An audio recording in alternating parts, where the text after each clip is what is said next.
क्या बोलता है? पंचम बोला मैं हूँ पृथ्वी, गुण है गंध हमारा जी। पंचम बोला मैं हूँ पृथ्वी, गुण है गंध हमारा जी।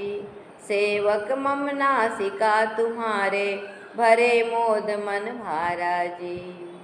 इत्र फुलेल चमेली बेली, जूही गुलाब अपारा जी। शब्द स्पर्श रूप रस गंध संग सुख है अमित अपारा जी। इन पांच गुणों के हम ही पांच आधार रे परदेसी। इन पांच गुणों के हम ही पांच आधार रे परदेसी।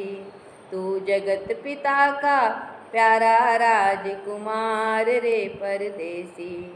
तू जगत पिता का प्यारा राजकुमार रे परदेसी।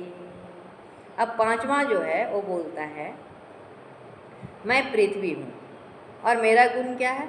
गंध है ना। पृथ्वी में गंध आते हैं, मिट्टी में गंध होते हैं, है ना। तो बोलते मेरा गुण गंध है। मैं क्या करूँगा? अपनी सेविका नासिका के साथ मैं तुम्हें नाना प्रकार के इत्रों और पुष्पों की खुशबू सुंघा करके तुझे सुख पहुँचाऊँगा। तुम मुझसे मित्रता कर लो। और फिर कहता है कि शब्द स्पर्श रूप रस गंध, इन पांचों का आधार कौन? ये पांच विषय हैं। कौन? शब्द स्पर्श रूप रस गंध। और इन पांच विषयों का आधार कौन? ये पांच भूत हैं, आकाश, वायु, अग्नि, जल, पृथ्वी।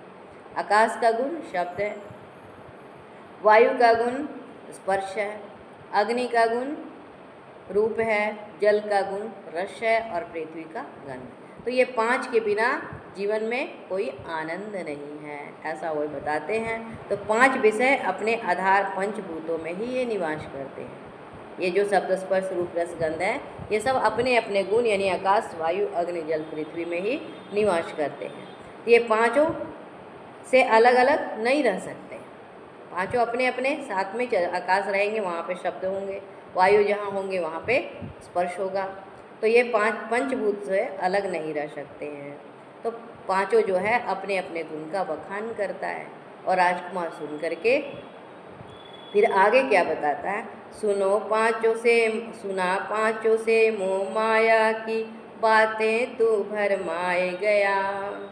हो नितांत भोले भाले मैत्री करने को ललचाए गया। हंसता देख तुम्हें मंत्री एक बार पुनः समझाए गया। लेकिन अब तो तेरे मन